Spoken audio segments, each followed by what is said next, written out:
Kawula ngaturaken pamuji rahayu mugi tansah mangke bagas waras. Kawula badhe ngaturaken tambahi wawasan babagan simbol pribadi manusia. Awit menapa simbol pribadi manusia menika sangat penting. Penting pun supados kita mangertosi bilih sejatosipun umat manungsa menika sami. Umat manusia itu sama di hadapan Tuhan Yang Maha Kuasa. Di sini perlu kami menyampaikan kelanjutan yang telah diterangkan terdahulu tentang simbol pribadi manusia, bahwa sebetulnya manusia terdiri secara fisik itu terjadi dari 3 unsur. Kalau di simbol pribadi manusia, yaitu adalah sari-sari bumi. Ini memang secara pengukul itu sari-sarinya bumi. Namun perlu kita dalami lagi, apa maksudnya sari-sari bumi. Pojok yang paling bawah, selain pojok kiri kanan pelanggar bapak dan ibu, Bobo Biung, yang pojok atas adalah cahaya Tuhan, kekuasaan Yang Maha Kuasa. Secara fisik manusia ada 4 unsur, itu yang digambarkan pojokan yang di bawah.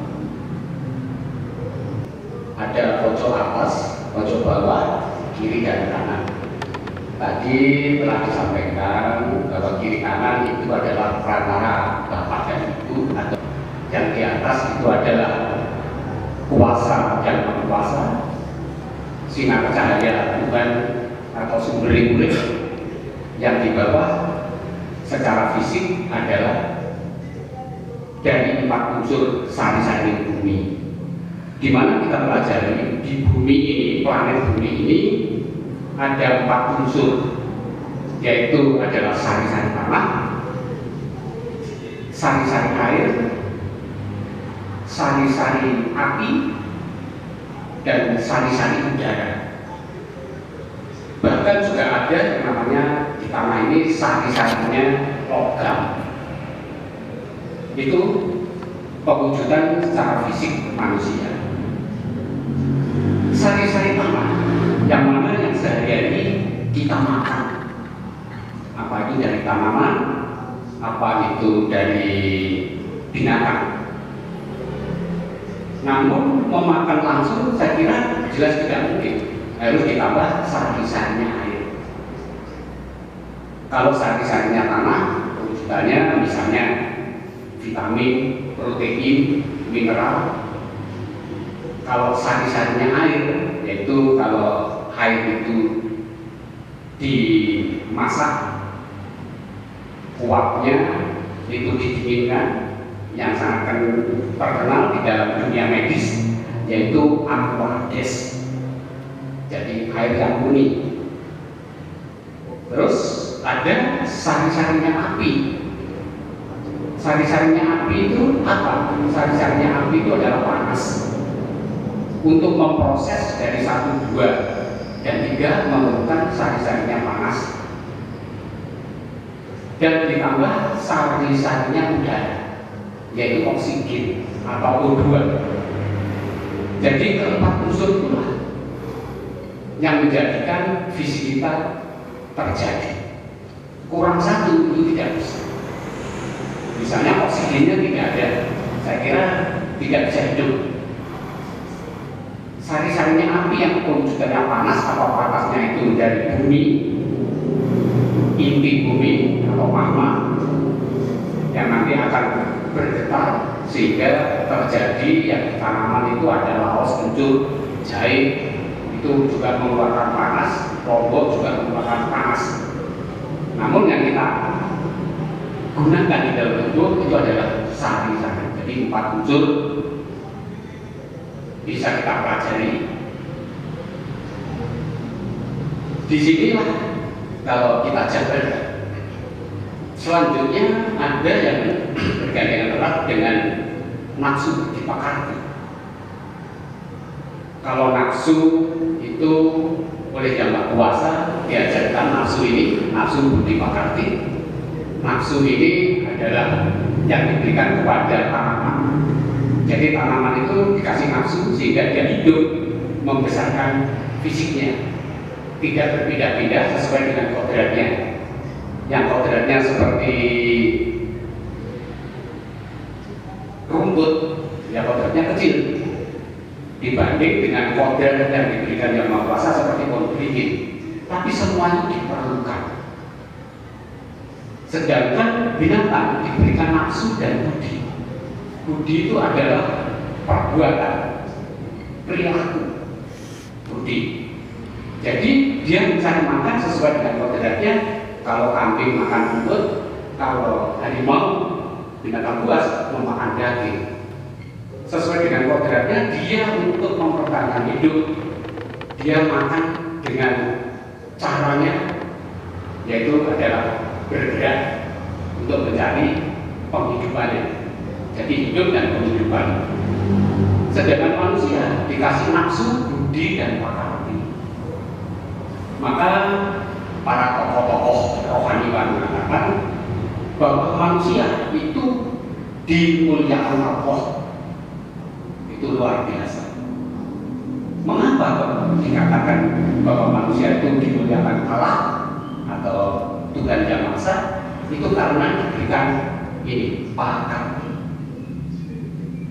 Lalu pakarti ini banyak orang menafsirkan apa pakarti itu. Kami mempelajari bersama-sama dengan yang lain. Ternyata pakarti itu adalah nalar. Itu pikir atau pikiran itu bahasa Murna, bahasa Jawa nalar. Nalar itulah. Di sini diterangkan nalar ini bisa tergetar. Ini lingkaran-lingkaran ada hitam, merah, kuning dan putih. Yang hitam itu adalah nafsu amarah murka. Yang merah itu nafsu amarah atau nafsu semangat. Yang kuning itu adalah nafsu keinginan. Yang putih itu adalah nafsu kebaikan. Atau orang mengatakan nafsu kesucian. Namun di sini juga perlu kita pelajari. Jadi pakarti ini akan terimbas oleh dari 4 unsur.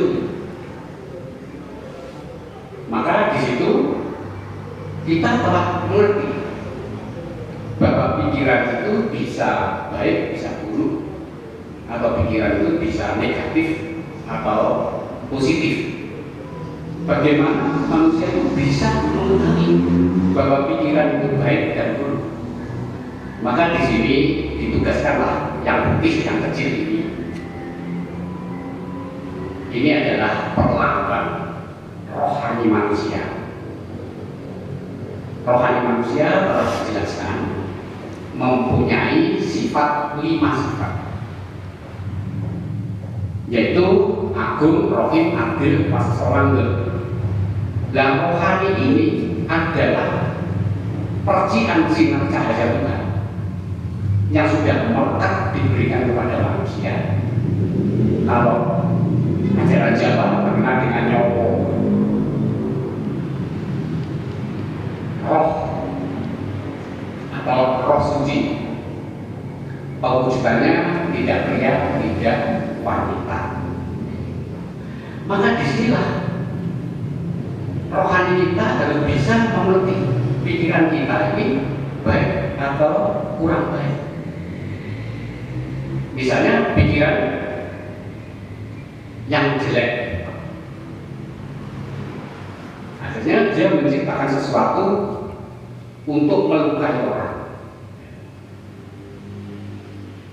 Kalau yang namanya pakarti yang jelek ini tidak terkendali atau tidak mengerti bagaimana sebetulnya rohani kita yang sifatnya agung, rohim, adil, pasti sholat, maka dia tidak akan mengerti juga apa yang dia perbuat, sehingga ada teroris misalnya membunuh, membom dan lain-lain. Itu karena dia tidak mengerti sifat-sifat rohaninya. Maka rohani diajarkan oleh Yang Maha Kuasa, sifat ini harus bisa mengendalikan 4 unsur: ireng, abang, kuning, putih. Maka di sini ajaran kerohanian seagama, Bapak Ibu, ini mempermudah kita mengerti kehidupan kita.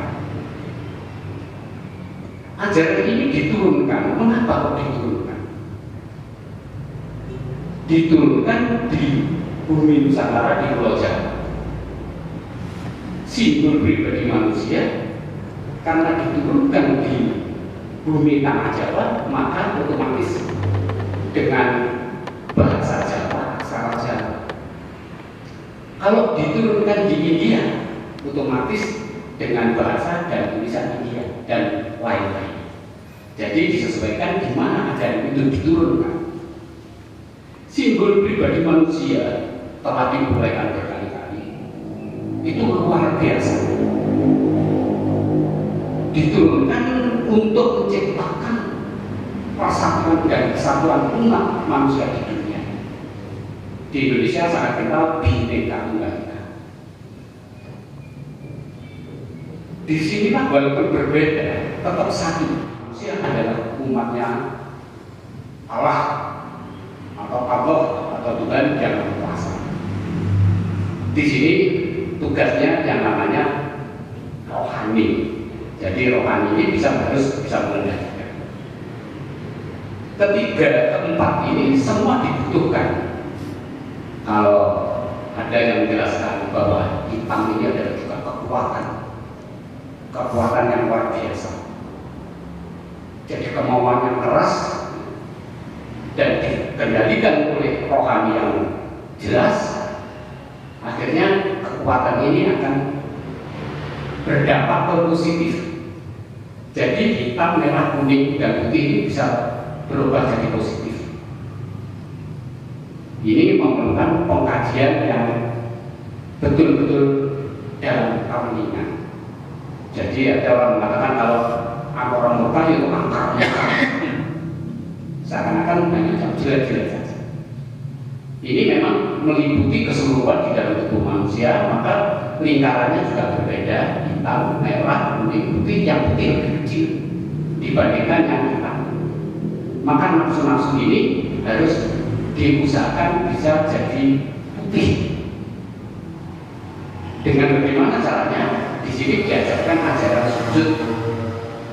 Maka ada gambar semar. Semar itu barang yang samar atau semuno tanpa samar. Karena ini ada perlambang.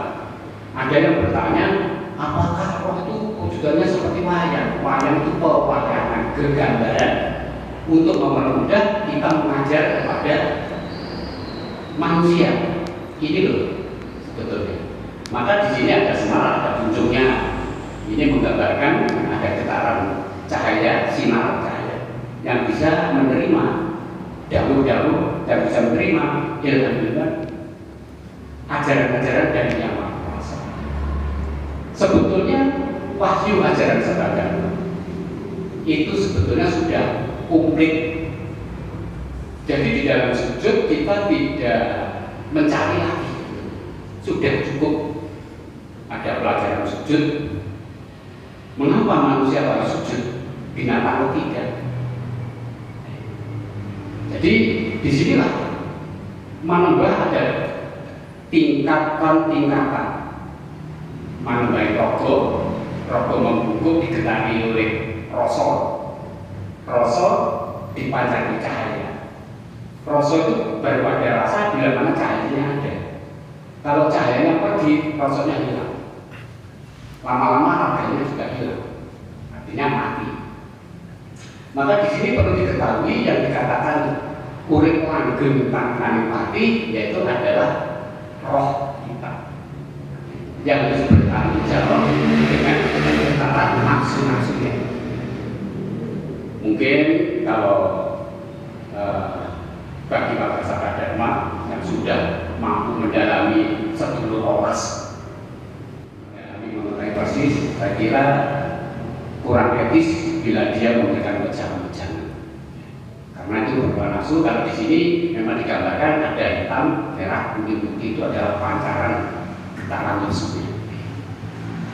Selain telah diterima adalah kuncung, ini ada semangat buting satu. Ini menggambarkan tidak ada sesembahan selain Allah itu sendiri. Karena apa? Sampai sekarang banyak manusia di dunia ini masih mendewakan selain yang satu itu. Mungkin itu dia mendewa-dewakan jimat-jimat, pusaka-pusaka, atau roh-roh, bunden-bunden, itu didewakan. Maka untuk ajaran rohani Sabda Dharma ini tidak dibenarkan. Bagaimana caranya supaya dia ini betul-betul jadi satria utama? Maka harus tahu fungsi dari rohani ini. Maka ada istilah sujudnya rohani, sujud asal mula manusia. Memang ini kalau bicara tentang rasa itu tidak bisa diuraikan. Yang paling gampang rasa, apa tokoh rasa itu? Jangan lagi rasanya di dalam kita sujud menghadap Yang Maha Kuasa, itu tidak bisa diceritakan karena pengalamannya berbeda. Rasanya lidah atau pangroso, lidah itu kalau kita manis, itu tidak bisa diceritakan. Jadi manis itu kudu dipilihi. Dan sebenarnya pilih anak kecil sama orang tua, membedakan manis itu pun kalau orang tua tahu, kalau anak-anak itu tidak tahu manis yang manis. Nah, padahal yang sudah sepuh yang tidak rasa ngerti. Oh ini lagi deh gula apa? Iki gula aren, iki gula tebu, iki sapurit. Nah, itu rasa yang tidak bisa dijelaskan, untuk dipilih. Maka di dalam sujud ini tidak bisa atau tidak perlu dipertemukan. Yang jelas kalau kita pendia sujud, berarti bukunya rogone yang bungkuk. Ada yang bungkuk disengaja seperti anak kecil, ada yang bungkuknya ini otomatis ada yang membedakan. Jadi di sini ada istilah, ada namanya sujud cahyo. Sujud cahyo itu cahaya kita. Kalau memang betul-betul dalam karunia kita sujud di sini bisa lepas ada di sana, sujud ada di sana. Tapi itu pun tidak bisa begitu saja diceritakan karena itu adalah pengalaman pribadi. Maka kami mohon di dalam acara-acara sandaran untuk menerangkan pengalaman pribadi itu tidak perlu diperkenalkan. Tapi ini sangat penting. Terus ada telur-telurnya tunggal, nur roso, nur cahyo, nur roso, nur dua, ini segitiga. Di mana nur roso, nur dua, nur cahyo. Nur cahyo itu adalah cahaya Tuhan. Nurnya, kepalanya, yang nyatu di dalam kasih Tuhan. Ketiga-tiganya ini adalah ada kehidupan. Kalau bahasa medisnya, nur bubat itu ufum, nur cahyo itu adalah sperma. Kedua-duanya hidup. Dan di sini ada warna kuning, itu merupakan keluhuran. Luhur artinya bersih suci. Jadi sebetulnya manusia itu terbuat dari unsur yang suci. Kalau kita ingat unsur yang suci, maka kita kembali kepada jalan yang suci. Sebelum ajaran ini diturunkan, sejak dulu saya pernah mendengar, gampang saja untuk mengoreksi pada diri kita. Ya sejati ini kalau jauh gampang, yang dijibit orang ya jauh jibit. Yang orang gelem diakusi aja ngakusi, yang orang gelem difitnah ya aja fitnah, yang orang gelem dicolong dikorupsi ya aja nyolong lan korupsi.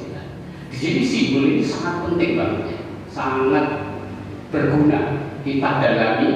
Tapi kita tidak perlu mengadakan pertentangan pertanyaan, mungkin kami menyampaikan seperti ini kemampuan saya, mungkin ada tambahan yang lain. Kami juga setuju kalau itu menyangkut tentang persamaan pengertian untuk menambah wawasan, karena di dalam ajaran Sabadharma istilah guru dan murid memang tidak ada. Tapi kalau yang duduk di depan seakan-akan seperti guru mula. Nah, tuntunan itu sering kami tekankan bahwa tuntunan itu adalah abdi atau guru atau pelayan. Pelayannya siapa? Pelayan ajarannya Allah. Jadi tuntunan itu adalah pelayan ajarannya Allah itu sendiri. Jadi tuntunan itu tidak dibayar, tidak digaji. Jadi semua itu pakai kemampuan. Di dalam para tujuh ada yang menerima wanita ketika kalian soal kekuatan ini berani hidup berdasarkan atas kekuatan diri sendiri. Itu nanti ada kaitannya. Menyampaikan ini pertama yang untuk diajarkan selain sujud, pertama memang ajaran sujud diturunkan, terus ajaran rajut untuk menambah keimanan, terus ajaran simbol pribadi manusia untuk mengetahui bagaimana sebetulnya manusia. Ini pun belum cukup. Lalu ada pelajaran pewarna 7 yang terakhir sesanti. Ini diwai orang sapa wae Pak Satu Ketemu kudu sumunati berbaskara. Jadi jangan sampai warga mengatakan sing penting sujud. Kalau itu disampaikan semua mengatakan sing penting sujud, maka mereka akan sujud di rumah masing-masing. Penting sujud. Lain-lain yang penting. Padahal setelah kita pelajari kata-kata itu harus dirubah. Sujud itu penting. Karena sujud itu penting setelah mengerti baru belajar yang lain. Jadi sujud itu ya sangat penting. Simbol pribadi manusia ya sangat penting. Pewarna 7 adalah merupakan sumber hukum bagi ajaran rohani Sabadharma. Dan yang terakhir sesanti. Saya kira itu yang bisa kami sampaikan. Para hadirin yang kami hormati, apabila ada kata-kata kami yang kurang berkenan, kami mohon maaf yang sebesar-besarnya. Yang terakhir kami mengucapkan pamuji rahayu mugi tansah mangke bagas waras nuwun. Bapak Ibu para warga kerohanian Sabadharma ingkang kinasih Iki kalau lagi badhe ngaturaken babagan aksara Jawa. Awit wonten simbol pribadi manusia menika dipun paringaken kaliyan lambang-lambang seratan Jawa. Jawa iki artine ngerti, Jawa itu artine bener. Pramila wonten itu. Aksara Jawa kaliyan pantun ugi dipun ajaraken. Saklebeting ragane manungsa kandungan tali rasa. Tali rasane dipun tandani kaliyan aksara Jawa. Inggih menika Bana Caraka, Data Sawara, Pada Jayanya, Maga Bata. Untuk ini ajaran rohani Sabadharma ngangge media mengajar kalian simbol pribadi manusia. Nah itu pun mencari wah ini luar biasa. Ini mangke bilih manusia ing nuswantara saha ing dunia saged mangertosi pangertosan dhateng simbol pribadi manusia. Lajeng wonten niku badhe maksud dhateng kesucian. Dunya dikelumpuhne. Maka dipun tilah. Terus menika yang mau suci memang bertanggung jawab. Pramila yang mau suci dipun pakai yang mau suci roh suci nami. Terus sampai kata supaya itu manami. Pilih yang mau suci Gusti Allah, Gusti Allah. Gusti Allah menika panci sumber yang mau suci.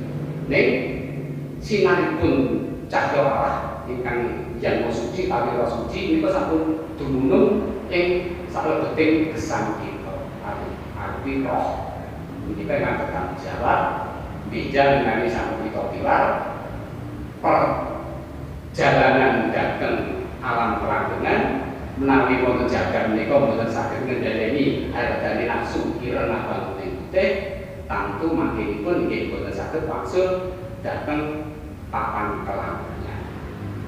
Lah menika penting sanget dipun pelajari sarenipun wonten ajaran Sabda Dharma menika boten wonten istilah guru lan murid, monggo kita sesarengan mempelajari sehingga kekadangan untuk menciptakan persamaan derajat, untuk menciptakan tali persaudaraan, perekat anak bangsa, perekat manusia di dunia ini tidak ada lain bila mana nanti ajaran kerohanian Sabda Dharma yang memberikan wajah jiwa bagi manusia itu kalau sudah diserap oleh manusia di dunia, maka manusia di dunia ini sudah bisa rukun, tidak ada lagi peperangan-peperangan.